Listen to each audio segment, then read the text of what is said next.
말씀 보겠습니다. 로마서 3장 19절에서 26절입니다. 로마서 3장 19절에서 26절.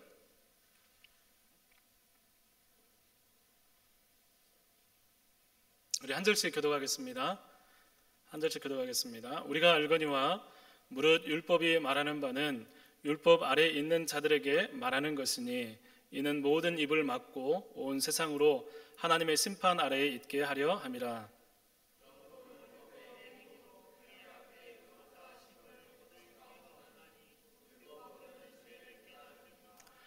이제는 율법에 하나님의 한 의가 나타났으니 율법과 선지자들에게 증거를 받은 것이라.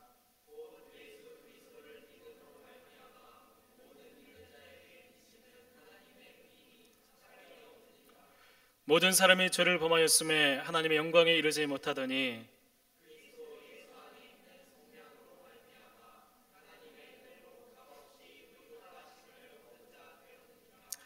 이 예수를 하나님이 그의 피로써 믿음으로 말미암는 화목제물로 세우셨으니 이는 하나님께서 길이 참으시는 중에 전에 지은 죄를 간과하심으로 자기 의로우심을 나타내려 하심이니 곧 이때에 자기의 의로우심을 나타내사 자기도 의로우시며 또한 예수 믿는 자를 의롭다 하려 하심이라.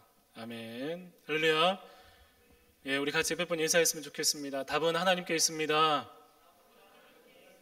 예, 우리 청년 중에 전도하고 지금 계획하고 있는 청년들이 있습니다. 여러분 혹시 마음 가운데 있는 청년들이 있으면 자신 있게 전도하고 복음을 전했으면 좋겠습니다. 우리가 가지고 있는 성경이 갖추어지게 되기까지, 여러분 이 성경에 원본이 없는 건 다 알고 계시죠? 예, 세상에 성경에 원본은 없어요. 사본들이 있습니다. 사본들이 굉장히 많이 있는데 그 사본들이 발견되고 또 우리 손에 들려진 성경이 갖추어지기까지 이야기를 듣게 되면 굉장히 놀랍기도 하고 또 감동을 받기도 합니다. 그 중에서 쿰란에서 발견된 사본 이야기는 많은 생각을 하게 합니다.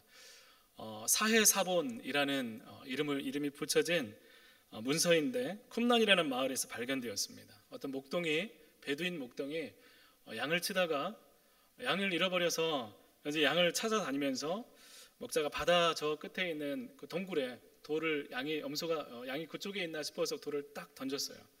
던졌더니 소리가 나왔어요. 무슨 소리가 나왔을까요? 뭔가 깨지는 소리가 나는 거예요. 쨍그랑 소리가 나는. 이게 무슨 소리지? 이렇게 하고 나서 이 목동에 가서 그곳에 가보니까 항아리들이 여러 개가 있는 거예요. 여러 물건들도 있고, 그리고 항아리를 깨서 항아리를 안을 들어보니까 어떤 한 항아리에 잘 쌓여져서 보관된 두루마리, 양피지 두루마리가 그곳에서 발견되었습니다. 그러면 이것을 이 목동에 꺼내와서 어떻게 했을까요? 어떻게 했을 것 같아요? 양피지 두루마리가 발견되었어요. 여러 뭉치가 있는데 그 양피지를 가지고 와서 이제 골동품 파는 그곳에 가서 헐값에 팔게 되었습니다.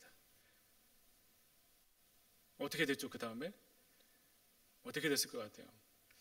여러분, 골동품에 팔게 된 다음에 이것이 그냥 팔리게 되고 헐값에 팔리게 되고 그냥 골동품으로 취급될 줄 알았는데 어느 학자가, 어느 교수님이 지나가다가 그걸 보게 되고 깜짝 놀라서 그것을 다시 되삽니다. 그리고 나서 그 추적해 나가서 이제 이곳이 발견된 곳을 발굴해내고 그 뒤에 이 히브리어로 된 이 두루마리를 파악해 보니까 에스더서를 제외한 거의 모든 성경이 히브리어로 기록된 가장 오래된 사본으로 이렇게 발견이 된 거예요. 이것은 20세기의 가장 귀중한 고고학적 발견이라는 수식어가 붙을 정도로 위대한 발견이었습니다. 그래서 사람들이, 학자들이 흥분을 하고 교계도 흥분을 하고, 야, 이게 놀랍도록 정말 양호하게 이렇게 보존된 이 사본이 발견됐다는 사실에 굉장히 떠들썩했습니다. 그리고 현재 이스라엘 박물관에 보관되어 있습니다. 너무나 놀라운 발견, 이게 떠들썩했던 이 발견이지만 한편으로 맨 처음 발견했던 베두인 목동은 어땠을까요? 헐값에 팔았어요. 여러분, 이걸 사들이기 위해서 아마 이렇게 몇만 불에 이렇게 돈을 이렇게 들여서 사들기도 하고 또 보관도 하고 이랬던 것 같아요.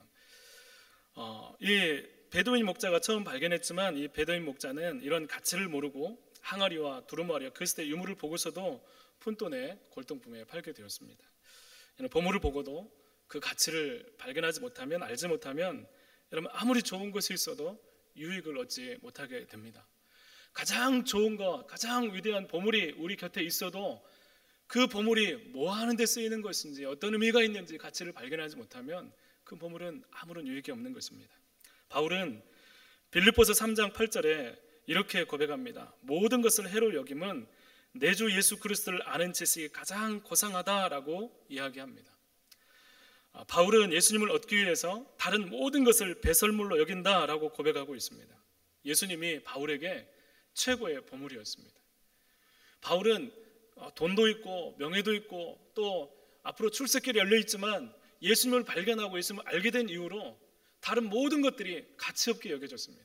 예수님을 아는 지식이야말로 가장 고상하다라고 바울은 고백했습니다. 우리는 예수님을 수없이 말합니다. 여러분, 오늘 예수님을 찬양도 합니다. 예수님을 사랑한다고 고백합니다. 예수님 믿는다고 이야기합니다. 예수님 믿어? 나 믿어. 수없이 많이 예수님에 대해서 이야기를 합니다. 구세주라고 고백하기도 합니다. 여러분에게도 예수님이 최고의 보배가 되고 있습니까? 그 예수님이 어떻게 여러분에게 보배가 되고 있습니까? 여러분, 예수님이 최고의 보배가 되고 있지 않다면 여러분들이 하고 있는 고백, 예수님 사랑해요, 예수님 구세주예요, 이것은 절대로 진짜가 될 수 없고 예배는 감정과 상황에 흔들리게 되고 도대체 어떻게 하나님을 만나야 하는지 고민의 연속이 여러분 마음 가운데 있을 것입니다. 예수님이 듣지만, 예배와 나왔지만 하나님을 어떻게 만나는 거야? 도대체 어떻게 하라는 거야? 예수님 믿어요. 그런데 아무 일도 없잖아. 이런 생각들이 우리의 마음 가운데 있을 것입니다. 예수님이 최고가 되는 사람에게 반드시 하나님이 경험되기 때문입니다. 오늘 말씀은 예수님이 우리의 보배가 되시는 이유를 명확하게 설명해 주고 있습니다. 예수님을 믿고 말하면서도 그 의미와 가치를 놓치고 있다면 오늘 말씀 가운데, 오늘 말씀을 통해서 내 인생의, 내 삶의 가장 귀중한 보배로서 예수님을 여러분 만날 수 있기를 간절히 소망합니다. 오늘 말씀 가운데 있는 내용들은 로마서의 가장 중심부가 되는 말씀이라고 해도 과언이 아닌 말씀입니다. 오늘 20절까지 바울은 율법에 대해서 말하고 있습니다. 율법이 하나님이 주신 것이지만 그 율법으로는 의롭다 하심을 얻을 육체가 없고 오히려 율법을 통해서 죄를 깨닫는다라고 말씀하고 있습니다. 하나님은 이스라엘 백성들 가운데 정말 훌륭한 율법을 주셨어요. 그런데 그 율법을 사람들이 다 지킬 수가 없어요. 그래서 이 율법을 통해서 사람들은 넘어지고 죄를 깨닫고 내가 죄인이라는 사실을 더욱더 심하게 발견하게 됩니다. 구원의 필요성을 느끼게 됩니다. 그리고 율법을 의지하고 지킴으로써 자신들이 의인이라고 착각하는 유대인들을 틀렸다고 선언하고 있습니다. 율법을 의지하고 자신이 의롭다고 생각하는 사람은 예수님을 찾지 않습니다. 내가 율법을 지켜서 나는 착하니까, 나는 선하니까, 나는 의로우니까 나는 더 이상 예수님 없어도 돼요. 예수님을 찾지 않게 되는 거예요. 여러분, 예수님을 놓치는 많은 사람들이 범하는 오류가 바로 율법을 의지하는 것입니다. 우연한 바리새인이라는 말이 있습니다. 우연한 바리새인. 예수님 믿고 신앙생활을 하다가 내가 의도적으로 바리새인이 되는 게 아니라 어느 순간 나도 모르게 바리새인과 같은 어떤 틀에 얽매여서 진짜 예수님을 놓치고 나도 모르는 사이에 바리새인처럼 열심을 내지만 구원의 감격을 잃어버린 그런 삶의 모습들이 우리 가운데 찾아올 때가 있다는 것입니다. 예수님을 믿고 그 후에 사람들은 예배, 출석, 헌금, 각종 선한 행실에 기대어서 자신의 믿음을 증명하려고 합니다. 여러분들의 삶에서 내가 그리스도인 이유를 여러분 증명하라고 한다면 여러분 무엇을 증명하겠습니까? 나 교회 다녀요? 나 헌금하고 있어요? 나 착한 삶을 살고 있어요? 그런데 여러분, 오늘 말씀은 절대로 그런 행위 자체가 의롭게 되는 방법이 아니라고 말씀하고 있습니다. 예배를 출석하는 거, 열심히 하는 거 중요해요. 하지 말라는 거 아니에요. 이거 너무나 중요한 것입니다. 헌금도 마찬가지예요. 헌금하는 거 중요합니다. 11조 각종 헌금들 여러분 하고 계시죠? 헌금 열심히 하세요. 하나님께 드리세요. 헌금하는 거 중요합니다. 나쁘게 살면 안 됩니다. 선한 행실 중요합니다. 그런데 그 자체가 구원의 결과이지 이것으로 우리가 구원을 받았다, 이것으로 나는 구원받았다 수단이 될 수 없다는 것입니다. 가끔 예배 잘 참석하니까 하나님의 기도를 잘 들어주실 거야. 나 성경 많이 읽으니까 하나님 나를 사랑하실 거야. 기도를 헌금을 많이 했으니까 내 기도 가운데 복 주실 거야. 내가 착하게 사니까 하나님이 나를 착하게 봐주실 거야. 여러분, 그러다가 기대에 어긋날 때가 있어요. 내가 기대하는 하나님이 있었는데 그 하나님이 내 기도를 안 들어주시거나 내 기대에 어긋나게 되면 마음 가운데 온갖 불평들이 쏟아져 나오면서 하나님 어떻게 그럴 수 있냐고 분노하고 하나님 원망하는 일들이 너무너무 많이 있어요. 내가 어떻게 살았는데, 내가 이렇게까지 했는데 라고 하면서 하나님을 원망하기도 합니다. 여러분, 하나님은 우리의 행위로 우리를 구원하지 않습니다. 우리의 믿음은 행위에 근거한 것이 아닙니다. 혹 하나님 앞에서 보여지는 율법의 행위로 나 정도는 괜찮다고 낙관하고 있다면, 나 정도 신앙생활 하고 있다면 이 정도는 괜찮지, 그렇게 생각하고 있다면 그 사람은 예수님을 모르는 것입니다. 예수님을 알면 여러분 그렇게 하지 않습니다. 바울은 모든 사람이 죄인이고 구원이 필요하다, 심지어 율법을 지킨다고는 유대인도 예외는 아니다라고 선포하고 있습니다. 3장 20절까지, 로마서 1장부터 3장 20절까지 바울은 모든 사람이 다 치우쳐서 죄 가운데 있고 의인은 하나도 없다라고 선언하고 있습니다. 그래서 죽음 아래 놓여진 것이 인간의 모습이라고 선언하고 있고, 그 절망적인 상황에서 오늘 21절부터, 오늘 말씀 21절부터 이 모든 것을 뒤집는 반전의 이야기를 바울은 써내려가기 시작합니다. 우리 21절 말씀을 같이 한번 읽어보겠습니다. 시작. 이제는 율법 외에 하나님의 한 의가 나타났으니 율법과 선지자들에게 증거를 받은 것이라. 아멘. 여러분, 바울이 지금까지 인간은 소망이 없어요. 인간은 더 이상 가망이 없어요. 죽음밖에 없어요. 의는 없어요. 죄 때문에 다 죽을 수밖에 없어요. 다 죄 가운데 있어. 다 치우쳐 있어요. 절망에 대해서 이야기를 했습니다. 그런데 21절 말씀 가운데 이제는 이라고 시작하면서 반전을 이야기합니다. 3장 20절까지 조목조목 인간의 처지를 설명하다가 이제는 이라는 말로 반전을 알립니다. 마치 뭔가 새로운 일이 일어났어요. 달라졌어요. 절망했고 소망했고 죽음 아래 있던 사람이 눈을 들어 소망을 볼 수 있는 사건이 일어난 것입니다. 바울에게 복음은 그런 거예요. 바울이 복음을 이야기할 때, 예수님을 이야기할 때 예수님을 사랑하고 가장 보배로 여기는 이유는 바로 그런 거예요. 나는 지금까지 이렇게 살아왔지만, 절망했지만, 죄 가운데 있었지만 이 예수님 만나고 나서 새로운 일이 일어난 것입니다. 복음이 있느냐 없느냐가 삶을 가르는 기준이 되었던 것입니다. 바울은 예수님을 알기 전에 아무런 문제가 없던 사람이었습니다. 예수님 만나기 전에 바울은 승승장구했고 그 자신의 출세가도를 달리는 사람들이었습니다. 잘 살았어요. 확신 있는 삶을 살았습니다. 이 정도 살면 괜찮지 하는 삶을 살았던 사람이 바울이었습니다. 그런데 이상하게 예수님을 만났을 때 그 기반이 와르르 다 무너지게 됩니다. 예수님 만나고 나서 내가 옳게 생각했던 것들, 내가 좋다고 생각했던 것들, 나는 괜찮다고 생각했던 모든 것들이 다 바뀌어지게 되는 거예요. 내가 서 있던 그곳이 사실은 하나님의 진노의 자리라는 것들을 깨닫게 되었습니다. 그리고 예수님 편으로 왔을 때 그는 비로소 구원의 삶을 고백하는 것입니다. 예수님은 이전과 다른 삶, 이전과 다른 상황, 이전과 다른 결과를 만들어내시는 분이십니다.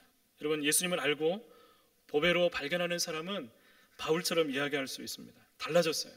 예수님 믿었더니 내가 달라졌어요. 생각이 달라지고 방향이 달라지고 목적이 달라지고 내 안에 있는 가지고 있는 모든 것들이 달라지게 되는 것입니다. 예수님 믿는 것은 결코 머릿속에만 있는 것이 아닙니다. 여러분, 예수님 믿는다는 것은 뭡니까? 우리가 하나님 앞에 나와서 그러면 예수님을 어떻게 누리고 예수님에서 어떻게 고백을 하고 그 예수님을 어떻게 사용해야 우리가 하나님을 만나고 그렇게 할 수 있습니까? 오늘 바울은 하나님의 때가 이르러 이제는 율법에 하나님의 한 의가 나타났다라고 말씀하고 있습니다. 오늘 말씀 제목이 예수 하나님의 의라고 하는 그런 제목입니다. 여러분, 이 말씀만 기억해도 예수님을 붙잡을 수 있어요. 예수님을 어떻게 붙잡을지 알 수 있어요. 우리 예배관에 나오면서 어떻게 예수님을 붙잡고 예배로 나아갈 수 있는지 이 말씀 가운데 녹아져 있습니다. 하나님의 의, 하나님의 의라는 것은 로마에서에서 굉장히 이 의에 대해서 굉장히 많이 말하고 있습니다. 하나님의 의는 잘못된 것을 바로 잡으시려는 하나님의 행위예요. 그래서 하나님은 죄를 두고 볼 수 없어서 그를 바로 잡으셔야 돼요. 그래서 심판도 하시고 이것들을 바꾸기도 하시고 그런 행위들을 하십니다. 하나님께서 옳다고 판결해 주시는 행위를 하나님의 의라고 합니다. 그래서 하나님이 모든 옳음의 기준이 되는 것입니다. 하나님이 옳고 그름의 기준이 되는 거예요. 우리 가정에서, 집안에서 누가 기준이 되죠? 결혼했어요. 결혼하고 아이가 태어나서 이렇게 자라고 있는데 그 아이에게 뭐가 기준이 되죠? 네, 엄마 아빠의 어떤 그 삶이, 도덕이 기준이 되겠죠. 그러니까 기준이 되어서 이 아이가 쭉 자랍니다. 그런데 크면서 사춘기를 지나고 자기 생각이 있고 세상의 어떤 여러 가지 것들 걸면서 부모님이 가지고 있던 생각들과 사춘기에 있던 그 자녀들이 딱 부딪히게 되겠죠. 그때 이 부딪히게 되면서 문제가 생기고 트러블이 생깁니다. 이 상황 가운데 지금까지 이 부모님의 기준이 되어서 이렇게 자랐지만 나중에 가보면 자신 생각 있고 의가 있는 거예요. 여러분, 인간도 마찬가지입니다. 하나님의 의가 있어요. 이 하나님은 절대로 틀리지 않는 하나님의 기준이고 의입니다. 그런데 우리가 자라가면서 생각하면서 사회생활을 하면서 내가 옳다고 생각했던 여러 가지 생각들이 있어요. 상충되게 부딪히게 됩니다. 여기서 발생하는 것이 바로 죄라는 개념입니다. 이 하나님의 의는 하나님의 모든 옳음의 기준이 되신다는 거예요. 그리고 이 율법도 하나님의 의 중에 하나입니다. 이 율법을 통해서 사람이 구원받을 수 없어요. 여러분, 하나님께서 사람이 의롭게 되는 기준을 제시한 게 율법인데 그것을 사람이 지킬 수가 없는 거예요. 그래서 이 의 외에 하나님께서 예수님이라는 다른 하나님의 의를 허락하셨습니다. 그 의는, 예수님이 하나님의 의가 되신다는 말은 어떤 의미냐면 하나님이 기준이 되시는데 이 예수님 안에서 그 하나님, 다 이해하고 계십니까? 자, 하나님의 옳음이라는 기준이 있습니다. 그런데 율법으로는 사람이 그 기준을 맞출 수가 없어요. 그런데 하나님께서 율법의 한 의인 예수님을 보내주셨는데 이 예수님은 이 하나님의 의에 합당하다는 거예요. 우리가 예수님 안에 있으면 그 의를 통해서 하나님께서 너 옳다 이렇게 인정해 주시는 의가 우리 가운데 부어진다는 것입니다. 예수님 율법과 다릅니다. 율법의 제재를 받고 있지만 율법에 저촉되지 않으면서 예수님은 죄를 드러나는 게 아니라 사라지게 하시는 분이에요. 여러분, 우리가 하나님 앞에서 예배로 나옵니다. 예배로 나오면서 그러면 예수님께서 우리의 의가 되신다면 어떤 거예요? 우리는 세상에서 죄도 있고 하나님 앞에 예배할 수 없는 여러 가지 마음들도 있고 상한 마음들도 있고 부끄러운 어떤 삶의 모습들이 있습니다. 그때 예수님께서 우리의 의가 되신다는 말은 율법은 우리를 정죄하지만 나는 예수님을 의를 붙들고 나가게 되면 하나님께서 우리의 죄를 다 사라지게 하시고 우리를 있는 그대로 우리를 의롭다, 죄가 없는 것처럼 우리를 받아주신다는 그런 의미입니다. 여러분, 우리가 예배할 수 있는 이유가 거기에 있습니다. 여러분, 우리가 예배 나와서 그냥 앉아있는다고 예배가 되는 게 아니고 예수 그리스도를 의지하고 예수 그리스도를 바라보고 그분의 의를 힘입어서 주님 앞에 나갈 때 예배가 되는 것입니다. 하나님께서 우리를 받아주시는 것입니다. 여러분, 하나님께서는 모든 사람이 죄인이 되어서 심판할 수밖에 없는데 하나님이 예수라는 의를 마련해 주셔서 그를 믿는 자를 의롭다 판결해 주신다고 말씀하고 있습니다. 죄가 없는 사람으로 받아들여 주신다고 말씀하고 있어요. 이 이유는 율법의 끊임없는 정죄 가운데서도 우리를 하나님께 의롭게 서게 하시는 부족함 없는 의입니다. 여러분, 예수님 믿잖아요. 예수님 믿으면 우리가 넘어지고 실패하고 죄를 짓고 또 쓰러지고 무너지는 그 모든 상황들 가운데서도 예수 그리스도의 의는 끊임없이 율법을 이루는 도구가 됩니다. 우리가 예수님 안에 있으면 죄를 지어도 하나님 우리를 죄가 없는 것처럼 받아주시고 회복하시고 용서하시고 새롭게 하시는 역할이 바로 예수 그리스도라는 것입니다. 여러분, 길이 없는데, 죽음밖에 보이지 않는데 길이 없는 그곳에 스스로 길이 되신 예수님입니다. 여러분, 하나님이 왜 그렇게까지 할까요? 왜 십자가를 지시게 하면서 예수님이 왜 우리에게 이토록 의가 되시도록 십자가를 지시기까지 이렇게 하셨습니까? 우리 23절 말씀을 같이 한번 읽어보겠습니다. 23절 같이 읽겠습니다. 시작. 모든 사람이 죄를 범하였음에 하나님의 영광에 이르지 못하더니. 여러분, 사람의 문제, 인류의 문제가 여러분 뭐라고 생각하십니까? 요즘에 계속 전쟁도 일어나고 또 여러 가지 다툼이나 사회적 분노나 식량, 자원, 출산율, 수없이 많은 문제들이 있습니다.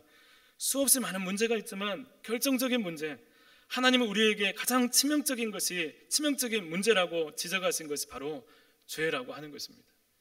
그럼 우리는 다른 생각을 가질 수 있어요. 내 삶에 문제가 생기면 그것이 그냥 독립적으로 내가 이걸 열심히 안 해서 그렇구나, 혹은 내가 이렇게 마음이 상해서 그렇구나, 혹은 누군가 나한테 지금 이렇게 잘못해서 그렇구나, 누구 때문에 그렇다, 어떤 상황 때문에 그렇다, 수없이 많은 이야기를 하지만 하나님께서 우리 가운데 진단하신 것은 죄 때문에 문제가 발생한다는 것입니다.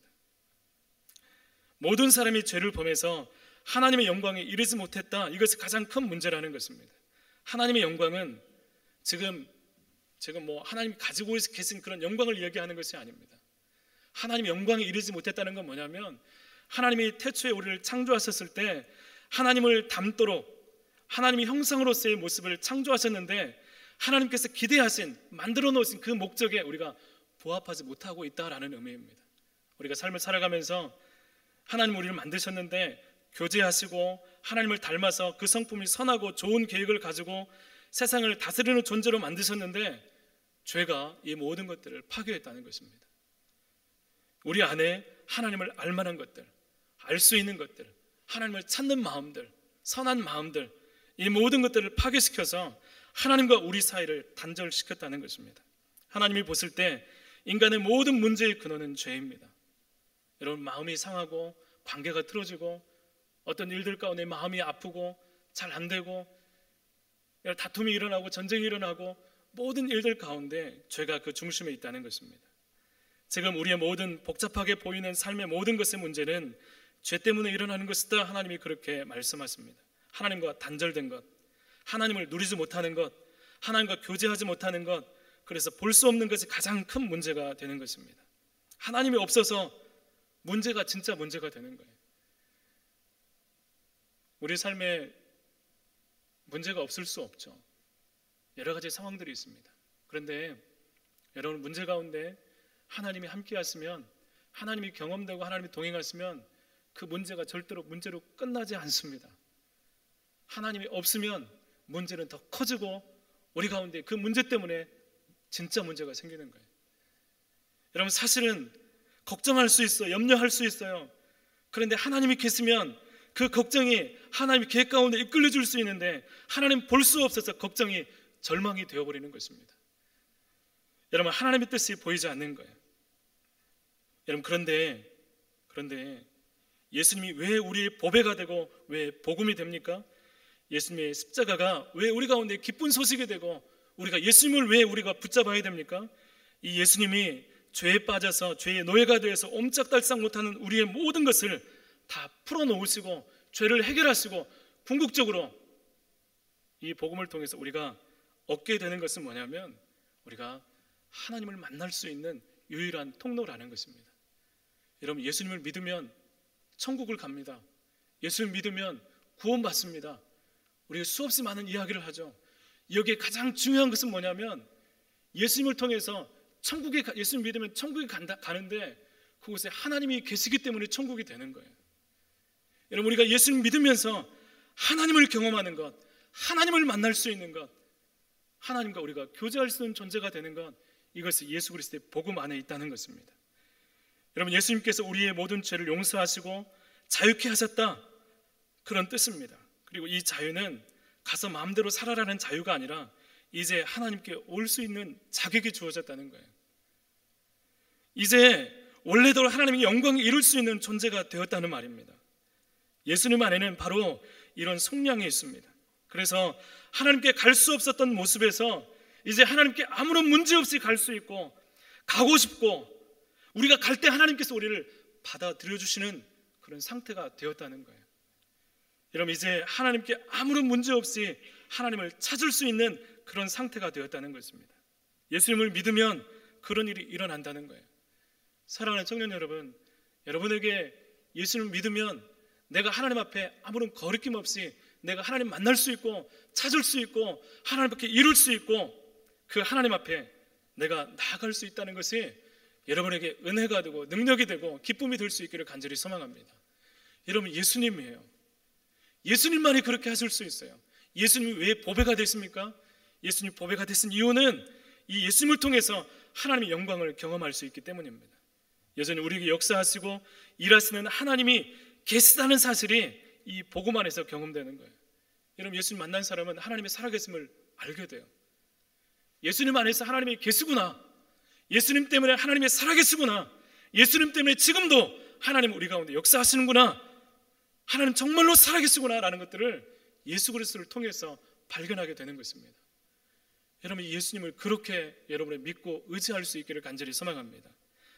하나님을 생각하면서 살아가게 되는 거예요. 여러분, 하나님이 살아계심을 믿는다면 여러분에게 어떤 일이 일어나겠습니까? 내가 예수님 믿었어요. 믿음은 그냥 멈춤이 아니라 믿었어요. 그러면 하나님 만나게 돼요. 하나님을 찾게 돼요. 하나님의 은혜가 우리 가운데 부어지게 돼요. 그러면 우리 마음에 어떤 일이 일어나겠습니까? 하나님을 향해서 기도하고 싶어져요. 하나님을 향해서 부르짖고 싶어집니다. 그리고 예수님의 복음은 우리로 하여금 하나님의 계시다는 걸 확신하면서 사탄의 권세와 싸우게 하고 그것을 이기는 능력을 발휘하게 되는 것입니다. 죄의 권세를 끊게 하고 하나님을 찾게 되면서 끊임없이 하나님을 닮아가고 싶은 그런 마음들이 우리 가운데 일어나게 되는 것입니다.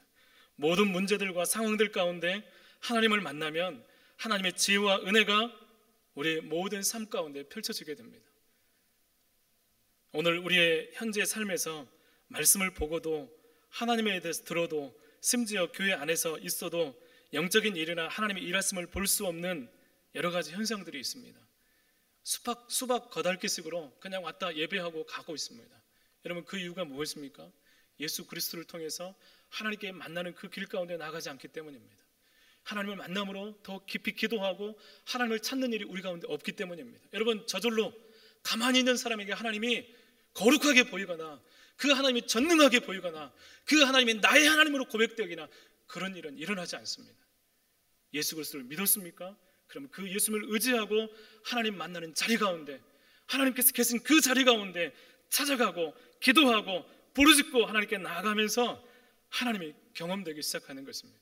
여러분, 이런 은혜가 여러분 가운데 있어서 하나님이 그저 그런 하나님이 아니라 나의 생명이 되고 능력이 되고 나의 가장 최고의 보배가 되시는 그런 하나님으로 고백될 수 있는 여러분의 믿음이 될 수 있기를 간절히 소망합니다. 여러분, 예수님이 최고의 보배가 되지 못하고 그래서 기도하지 않는 것이고 하나님과 친밀하게 교제하지 않는 것입니다. 여러분, 예수님이 나에게 최고의 보배가 되시는 이유를 여러분 붙잡으십시오. 그분만이 나의 의가 되십니다. 하나님께 나갈 수 있는 유일한 길이 되십니다.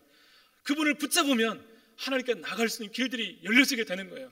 성령이 함께 하시고 예수님을 통해서 우리를 죄 없는 상태로 하나님 받아들여 주시면서 우리로 하여금 진짜 우리 예배를 받으시는 분이십니다. 믿으십니까? 이해가 되십니까? 여러분, 바울이 선언한 그 감정들을 한번 생각해 보십시오. 이제는 그동안 죽을 수밖에 없었는데 이제는 율법 외에 하나님의 한 의가 나타났는데 바로 주 예수 그리스도 그 복음이라고 말씀하고 있는 거예요. 그분을 믿으면 율법이 아니어도 하나님께 이룰 수 있는, 하나님께 받아들여지는 의가 예수님 안에 있다라고 선언하고 있는 것입니다. 여러분, 이것이 우리가 복음이 되는 것입니다. 여러분, 예수를 통해서, 예수님을 통해서 날마다 하나님께 나가고 예배하고 주님을 영화롭게 하는 우리 모두가 될 수 있기를 간절히 축복합니다. 우리 같이 기도하겠습니다. 하나님 아버지, 감사합니다. 하나님, 예수님이 하나님의 의가 되셨음을, 의임을 하나님 말씀을 통해 보게 됩니다. 하나님, 예수님의 수없이 많이 들었지만 그 예수님을 어떻게 믿어야 되는지, 어떻게 고백해야 되는지, 하나님 정말 예배 가운데서도 어떻게 나가는지 알지 못했지만 예배 가운데 나가면서 유일하신 의이신 예수님, 하나님께 받아들여지는 유일한 통로이신 예수님, 그 예수님을 붙들고 그 예수님을 믿으면 하나님 우리를 만나주신다는 믿음을 가지고 이 예수님을 보배로 삼고 예수님을 의지하면서 날마다 주님 앞에 나아갈 수 있는 우리의 믿음과 삶이 될 수 있도록 인도하여 주옵소서. 하나님, 우리의 영혼이 살아나기를 원합니다. 하나님 아버지, 영적으로 세워지기를 원합니다. 주님의 살아계심을 경험하면서 기도하면서 하나님 아버지, 하나님의 살아계심을 날마다 누리면서 하나님 영적으로 강건하게 살아갈 수 있도록 하나님 우리를 붙들어 주시옵소서. 함께해 주시기를 원하며 예수님 이름으로 기도드립니다. 아멘.